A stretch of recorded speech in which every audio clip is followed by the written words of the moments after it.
Hey, yeah, so I was going to do my Lego Stranger Things Creel House review, but it seems like I've gotten stuck in the Upside Down. I don't know how. It's a pretty cool place. Also kind of boring when you're by yourself, but yeah, pretty cool. Anyway, I'm going to go find my house, so yeah, bye. Ooh, the Upside Down was fun until you see a Demogorgon. Hey, everything in my room's the same, yeah. Funky. Hey, it's even got the Creel House, so I can even do a review in the Upside Down. Let's go. Yeah. I'm back in the real world. Yeah, that was a close one. Nearly got eaten by a Demogorgon back in the Upside Down. Yeah. But that means I can do today's video, which is the Lego Stranger Things Creel House review. This set looks absolutely phenomenal. This is a Lego Icon set, Lego set number 11370. This goes for 450 Australian dollars, has 13 minifigures, has 2,593 pieces, looks absolutely phenomenal. And also came with the promo, which is the Squawk radio station, which has 2 minifigures. This is set number 40891 and has 234 pieces. Now, what you could do with this set as well, if you don't want the minifigures in this, you just take out Steve and Robin in the Creel House and put them in here. But without further ado, let's get building this set and then we'll do the promo after. Let's get building. Let's open the box, shall we?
So there we have the Creel House all done and it looks fantastic. Great vehicles, great minifigures. Let's move on to the promo set, the Squawk radio station.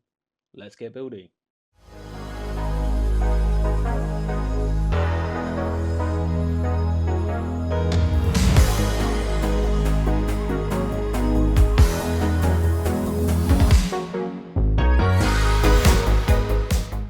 And then we have the Creel House and the Squawk radio station all built. Let's go through the details and Easter eggs. One being, in the Creel House, there is a reference to the Stranger Things play, which I was very surprised. I didn't expect them to reference the play, so that was kind of cool.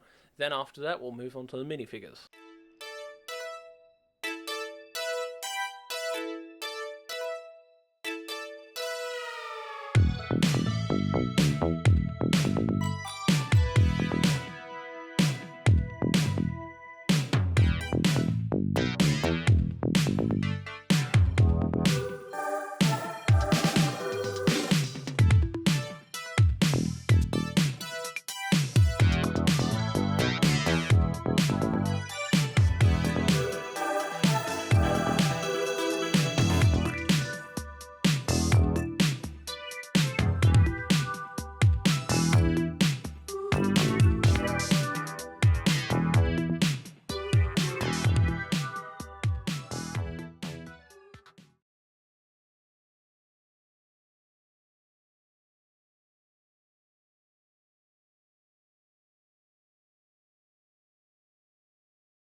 Here we have the minifigures of the Creel house, starting off with Mr. Whatsit and Holly. Mr. Whatsit's got printing on the front as well as the back of the torso, no printing on the arms or leg, and has no double-sided face, and comes with a little pocket watch here. He also comes with the hat, which is in the background, which we can put on like so, and then he's got the Superman hairstyle, but it's just blonde. There is him with the hat, and then him without the hat, and then there is a better look at the back torso printing, and then looking at the pocket watch.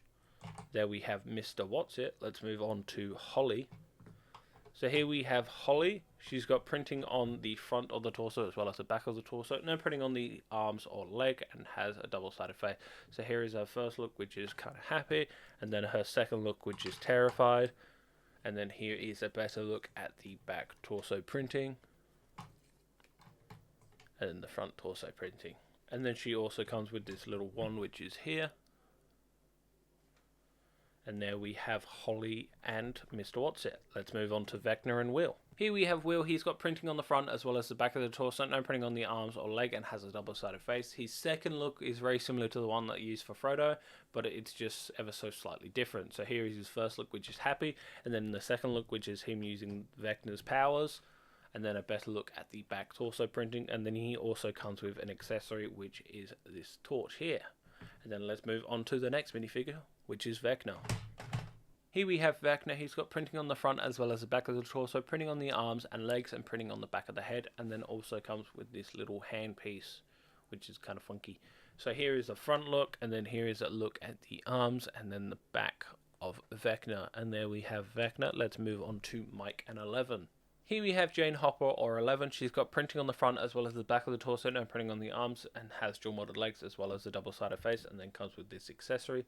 So her first look, which is happy, and then her second look, which is mad, as well as a better look at the back torso printing. And then here is the dual modeled legs at the back and on the side, and there we have Jane Hopper, or 11. Let's move on to Mike.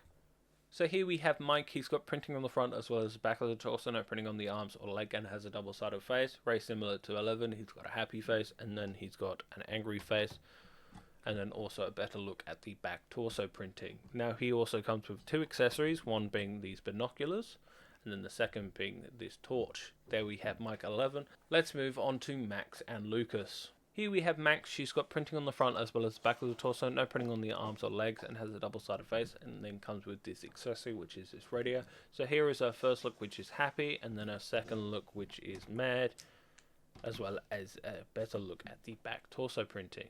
And there we have Max. Let's move on to Lucas. Here we have Lucas. He's got printing on the front as well as the back of the torso, no printing on the arms or leg, and has a double-sided face, and then comes with two accessories, one being this torch and then the other being this radio. So here is his first look, which is happy, and then his second look, which is mad, as well as a better look at the back torso printing.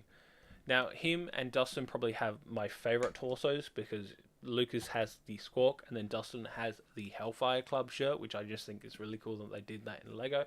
So there we have Max and Lucas. Let's move on to Jonathan and Nancy next. Here we have Jonathan. He's got printing on the front as well as the back of the torso, no printing on the arms or leg, and it has no double-sided face, and then comes with this torch as an accessory. And then here is a better look at the back torso printing. There we have Jonathan. Let's move on to Nancy next. Here we have Nancy. She's got printing on the front as well as the back of the torso, no printing on the arms or leg, and has a double-sided face, and then also comes with a radio. So here is her first look, which is happy, and then her second look, which is kind of scared, as well as a better look at the back torso printing. And there we have Nancy and Jonathan. Let's move on to Joyce and Hopper. Here we have Joyce. She's got printing on the front as well as the back of the torso, no printing on the arms or legs, and has a double-sided face. So here is her first look, and then here is her second look, which is angry, as well as a better look at the back torso printing. And there we have Joyce. Let's move on to Hopper next. Here we have Hopper. He's got printing on the front as well as the back of the torso, no printing on the arms or legs, and has no double-sided face. So here is a better look at the front torso printing as well as the back. So there's the front, and then there is the back, and then here is a better look at the face that he has without the beard. It's very like common Lex Luthor face that is commonly used. And then here he also comes with an accessory. I'll just put on the beard as well as the hat. make him hopper once more. And then this is his accessory that he comes with, which is the rubber chicken that they use at the Squawk. And there we have Joyce and Hopper. Let's move on to my favorite trio in this series, which is Robin, Steve, and Dustin.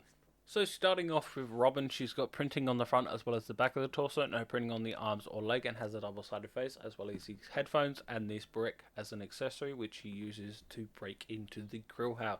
So here is her first look, which is happy, and then her second look, which is angry, and then a better look at the back torso printing, and there we have Robin. Let's move on to Steve next. Here we have Steve Harrington, otherwise known as Steve the Hair Harrington. He's got printing on the front as well as the back of the torso, no printing on the arms or leg, has a double-sided face, and also comes with an accessory, which is this torch. So here is his first look, which is happy, and then his second look, which is mad, as well as a better look at the back torso printing. And then obviously it's not an accessory, but it is a vehicle. It comes with Steve Harrington's classic Beamer, which also has a reference, which is the number plate being the set number of this set. So there we have Steve. Let's move on to one of my favourite characters of this series, which is Dustin, which I think are just, that torso is absolutely fantastic. I love how they made a Hellfire Club torso. So let's move on to Dustin. Here we have Dustin. He's got printing on the front as well as the back of the torso, no printing on the arms or leg, and has a double-sided face, and it also comes with this torch. So here is his first look, which is happy, and then his second look, which is mad, as well as a better look at the back torso printing. Now, like I said earlier on with Lucas, I think Lucas and Dustin have some of the best torsos. Seeing a Hellfire Club torso in Lego was absolute. It just looks fantastic, as well as the score. You got a little sword there, the skull, you've even got little dice here. But there we have all the minifigures of the Stranger Things Creel house. They all look fantastic. I just love the torso. The Hellfire Club torso looked phenomenal. And there we have the Creel house as well as the Squawk radio station. Great set. Love the minifigures. I know some people don't really like them. I think they look good. Mainly, Lucas's Squawk torso as well as Dustin's Hellfire Club. I think they look fantastic. These are probably my two favourite torsos. And then obviously the vehicles, the Squawk van as well as Steve's Beamer. I think they look good. I love the promo. The promo is absolutely fantastic. The little Squawk with the reference to the wormhole, and obviously the book that Dustin finds, and then obviously the Squawk, and you've got the machine that they use for all the sound effects. I have two problems with this. One being the upside down stickers and where they're placed. You can't really see them all. You can see one on the wall because it's been pushed out, but there's two on the sides inside at the entrance area that you can't really see because there's a wall in the way. So even if you open it up, you can't really see it unless you look at a certain corner. So I was maybe you could have found a way to make them look more noticeable when you pull it apart. And then the other being the price. So this set is $450. The same set that is the exact same price, which I think you might get more out of the Natural History Museum, which I have. The only reason this is probably this expensive is because it's a license and the minifigures that you get with it. But I still think, in my opinion, you get more out of that set than you do this set. Look how thin it is. It's also open back, which I'm not the fondest of. But I get it because what they wanted to do with it, and obviously open, which I think is awesome. The pulling apart bit, I think that's sick. But that's my only really thing is the price. I think maybe it should have been $400 at least, or in the 300s, making it I think more plausible for the set than $450. But otherwise, I think it's a great set. Perfect for any Stranger Things fan. You get a lot of minifigures, and it covers a lot. Obviously, you get the main gang: Mike, Lucas, Max, 11, and Dustin, and Will. We'll get those. I also like that Will's face. They use the Frodo face, which I love that face. I think it can be used so much for stop motion wise. But there we have the Creel house. I hope you've enjoyed this video. I hope if you have this set, you've enjoyed building it as well. See you next time for, who knows, I might be doing, I might get the Back to the Future Speed Champion to review on that, or the Lightning McQueen Speed Champion. But until then, see you next time. Happy building.